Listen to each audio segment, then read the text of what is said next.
வள்ளுவன் திரைப்பட இசை வெளியீட்டு விழாவுக்கு வருகை தந்துள்ள நண்பர்கள், பத்திரிகையாளர், ஊடகவியலாளர்கள், அது போன்ற மேடையில் இருக்கின்ற வள்ளுவன் திரைப்படத்தின் கலைஞர்கள், தொழில்நுட்ப கலைஞர்கள், டெக்னீஷியன்ஸ், நடிகர்கள் அனைவருக்கும் என்னுடைய மாலை வணக்கத்தை தெரிவித்துக் கொள்கின்றேன். மிக ஒரு இனிய விழாவுக்கு என்னை அழைத்த சகோதரர் சங்கர் அவர்களுக்கு தென்னிந்திய திரைப்பட தொழிலாளர் சம்மேளனத்தின் சார்பில் எங்களுடைய நன்றிகளையும் வாழ்த்துக்களையும் தெரிவித்துக் கொள்கின்றோம். உண்மையா சொல்லணும், இந்த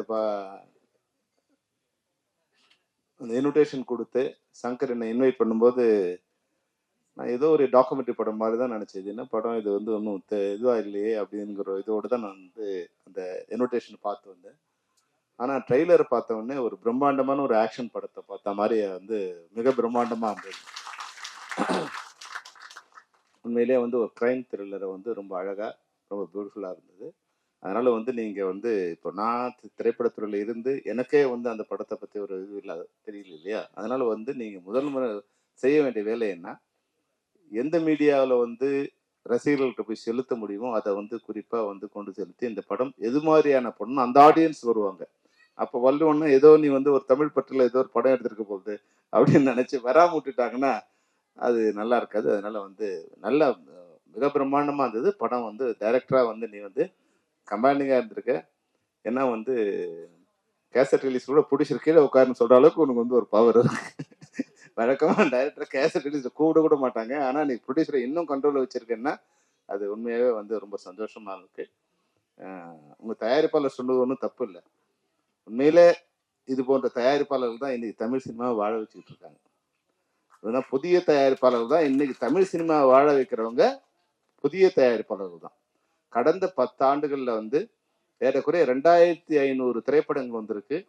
இதுல வந்து 2100 பேர் வந்து புதிய திரைப்பட தயாரிப்பாளர்கள். அவங்க தான் எங்களுக்கு சோறு போட்டுக்கிட்டு இருக்காங்க. அவர் சொன்னது வந்து எந்த விதத்திலும் தப்பு இல்லை. அவங்க வருவாங்க, ஒரு படம் எடுப்பாங்க, போயிடுவாங்க.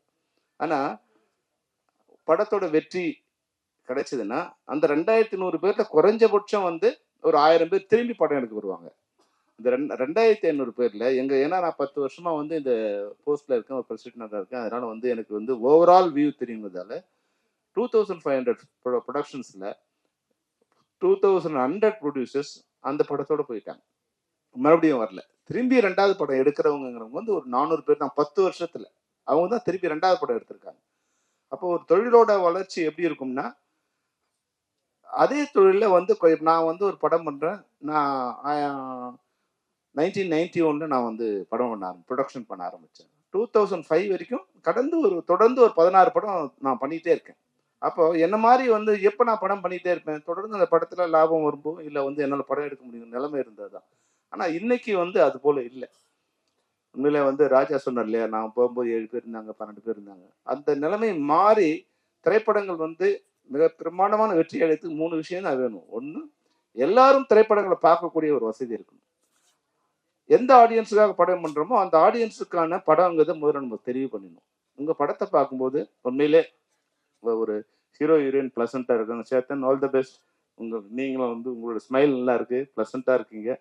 நிச்சயமா வந்து ஒரு நல்ல ஹீரோ ஹீரோயின் வந்திருக்கு. நீங்க சேத்தன் வந்து நம்ம கேஷுவலா பண்றீங்க. உண்மையா வந்து பிரம்மாண்டமா இருந்தது. ஒரு ஃபைட்ஸ்லாம் வந்து ஒரு பியூட்டிஃபுல்லா, அதாவது வந்து ஒரு ஹேண்ட்ஸமாவும் இருக்கீங்க, ஒரு ஆக்ஷன் ஹீரோவும் இருக்கீங்க. நிச்சயமா தமிழ் சினிமாவில் நீங்க நல்லா வருவீங்க. தயாரிப்பாளர்கள் வந்து எப்படி இப்போ வந்து நம்ம ஒரு மரம் வைக்கிறோம். அந்த மரம் வச்சும் போது அது தண்ணி ஊற்றி பாதுகாத்து வளர்த்துக்கிறோம். அந்த மரம் வளர்ந்த உடனே மரம் வச்சவனுக்கு அதில் ஒரு நிழல் கொடுக்குற பாக்கியமாவது கிடைக்கும். சில மரங்கள் வந்து காய் காய்க்கும், பழம் வரும், அந்த பழம் எடுத்துக்கலாம். பழமே வராம மரங்கள் வந்து நிழலையாவது கொடுக்கும். அது போல இனிமே தமிழ் சினிமா தெனப்ப இருக்காரு, உங்களுக்கு ஒரு ஐடியா கொடுக்குறேன். நம்ம இனிமே இன்ட்ரோடக்ஷன் பண்ணும்போது வாழ்நாளில் சம்பாத்தியத்தில் 10% உன்னை தயாரிக்கிற தயாரிப்பாளர் கொடுத்துட வேண்டும் அப்படின்னு வந்து ஒரு அக்ரிமெண்ட் போட்டா எப்படி? இப்போ மியூசிக் டைரக்டர் ஏதோ படம் பண்றாரு, அவங்க வந்து ஐபிஆர்எஸ்ல வந்து கலெக்ட் பண்ணி கொடுத்துட்டே இருக்காங்க, அவங்க வாரிசுகள் கூட வாங்கிட்டே இருக்காங்க.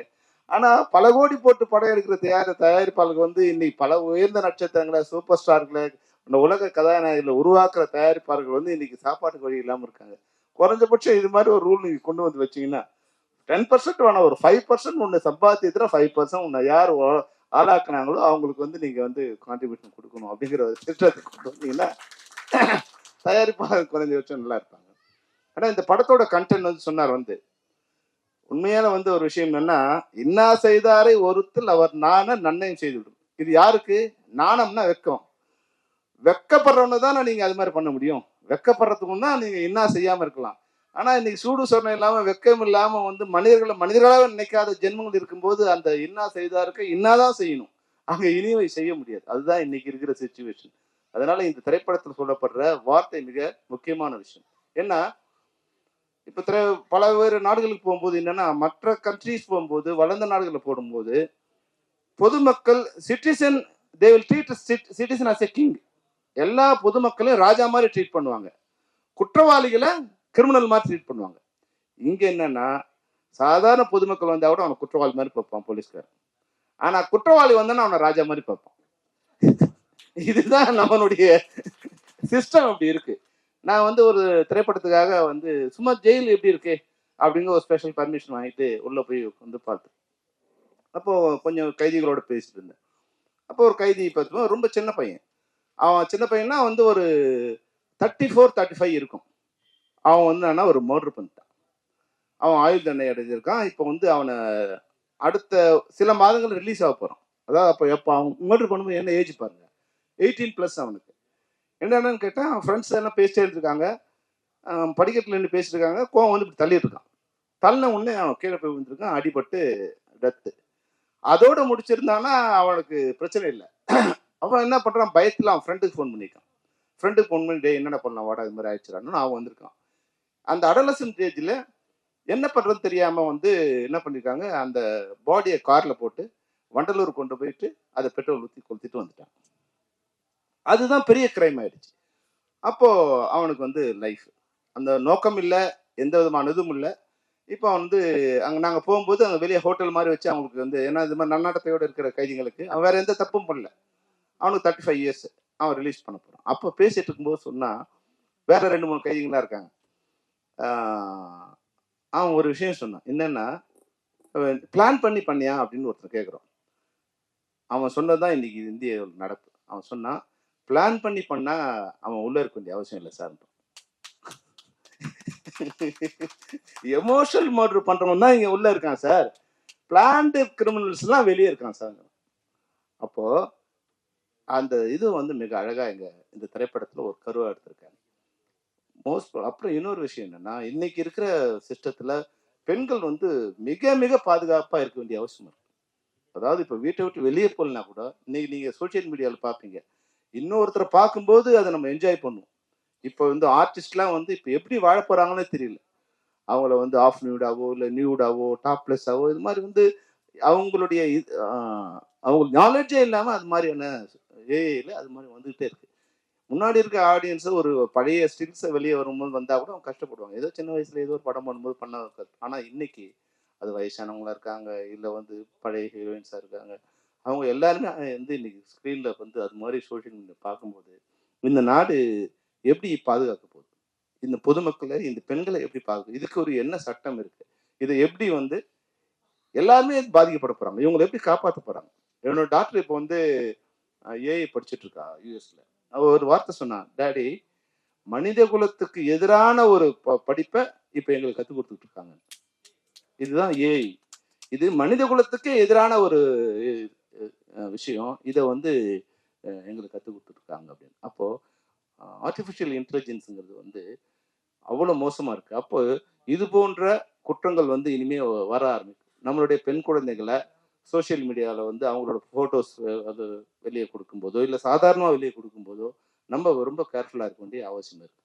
இன்னொன்று, இது போல் ஊடகங்களில் இல்லை எது ஒன்றாலும் பேசலாங்க நிலைமையில் இருந்து பொதுமக்களும் தங்களையும் பாதுகாக்க நிச்சயமா இது போன்று பாதிக்கப்பட்டவங்க இது மாதிரி வந்து ஒரு கட்டத்துல வந்து ரிவர்ஸ் ஆவாங்க. அன்னைக்கு வந்து நாடு வந்து வன்முறையை நோக்கி தள்ளப்படும். எல்லார் கையிலையும் கத்தி இருக்கும். பாதிக்கப்பட்டவன்னா ஒண்ணு அவனுக்கு நீதி கிடைக்கணும், இல்லைன்னா அதுக்கான நீதியை அவனே தேடிப்பான். அதுதான் இந்த திரைப்படத்தின் மூலமா சொசைட்டிக்கு நம்ம இயக்குனர் கொடுத்துருக்காங்க. இந்த திரைப்படம் எனக்கு பார்க்கும்போது ஒரு பிளசண்டா இருக்கு. முக்கியமா அஸ்வத்துக்கு வந்து கங்க்ராச்சுலேஷன் அஸ்வத்.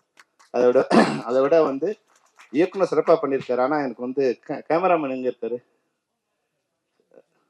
ஓகே, நிச்சயமாக பியூட்டிஃபுல்லாக பண்ணியிருக்காரு. கேமராமேன் வந்து அவ்வளோ பியூட்டிஃபுல்லாக பண்ணியிருக்காங்க. ஒரு சாதாரண ஒரு ராக்கை வந்து அழகாக வந்து ஃப்ரேம் பண்ணி எல்லாமே ஒரு சாதாரண இடம் தான், நாங்கள் பார்த்த இடம் தான்.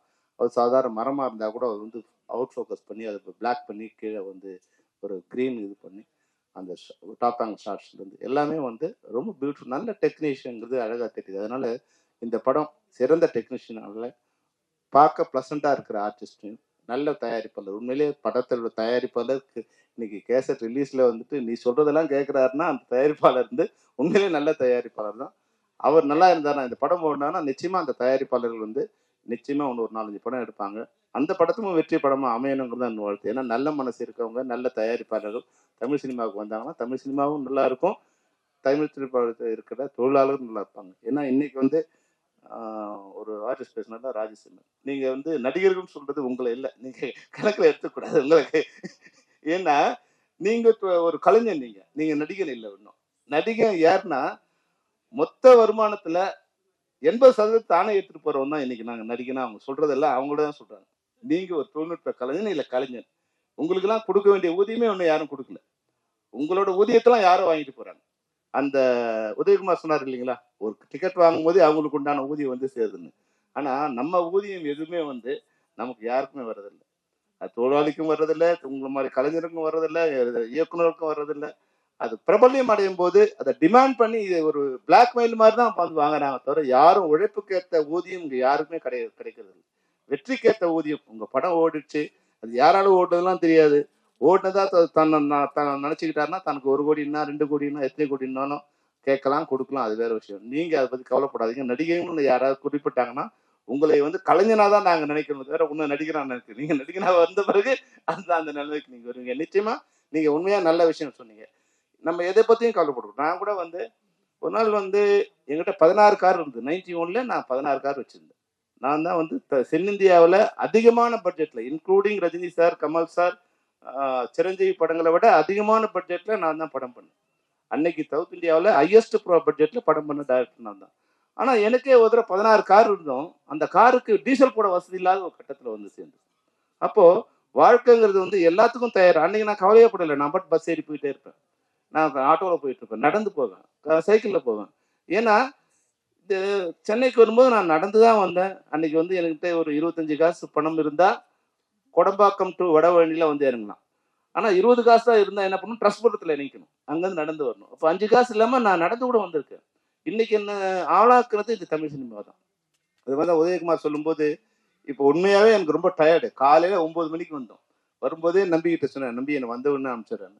ஆனால் ஜான் வந்து சொன்னார், அண்ணன் நீங்கள் கொஞ்சம் கடைசியாக பேசினா நல்லா இருக்கும். அப்போ அதையெல்லாம் வந்து ஏன் எடுத்துக்கிறோம்னா, ஏதோ ஒரு வகையில் இன்னைக்கு வந்து ஆர்கே செல்வமணினா இன்னைக்கு வந்து தமிழ்நாட்டுக்கோ இந்தியாவுக்கோ தெரியுதுன்னா அது காரணம் வந்து இது மாதிரி திரைப்படங்கள் தான், திரைப்படத்துறையில் இருந்ததாக தான் எல்லாருக்கும் தெரியுது. என்னால் முடிஞ்ச ஏதோ ஒரு உதவியை, அது மட்டும் இல்லாமல் சங்கர் வந்து என்னோட நெருங்கிய நண்பர், பல்வேறுங்களை என்னுடைய தேர்தலில் இருந்து பல்வேறு இடத்துல என் கூடவே இருந்து அவர் எனக்கு ஒர்க் பண்ணி இருந்திருக்காரு. அந்த வகையில் இந்த மழை அடாது மழை பெஞ்சாலும் உள்ள வரும்போது எனக்கு ரொம்ப சந்தோஷமா இருந்தது. என்னன்னா வெளியே வந்து பழைய காலத்துல வந்து சினிமா தட்டில் வந்து எப்படி வந்து 2 வீலர்ஸ் ஃபுல்லா கியூ கட்டி நிற்குமோ அது மாதிரி வெளியே ஃபுல் கியூல இருந்தது. அது உள்ள வரும்போது எனக்கு சந்தோஷமா வந்து மேடையிலையும் வந்து நிறைய நண்பர்கள் உங்களுக்காக வந்திருக்காங்க. அப்போ தயாரிப்பாளர்களை அவங்களுக்கு தெரிஞ்சிருக்குமா இல்லையான்னு தெரியல. ஏன்னா வந்தவங்கள பாதி பேருக்கு மேல உனக்காக தான் வந்திருப்பாங்கன்னு நினைக்கிறேன். ஏன்னா உன்னோட நட்பு அது மாதிரி, உன்னோட கமாண்டிங்கும் இருக்கு, உன்னோட தொழில் திறமையும் நல்லா இருக்கு. இந்த படம் நிச்சயமா மிக பிரம்மாண்டமான வெற்றியிடம். அந்த வெற்றிக்கு என்னுடைய அச்சாரமான வாழ்த்துக்களை தெரிவித்துக் கொள்கிறேன். சுரேஷ் பாலா வந்துட்டாரா? அதான், all the best Suresh Bala.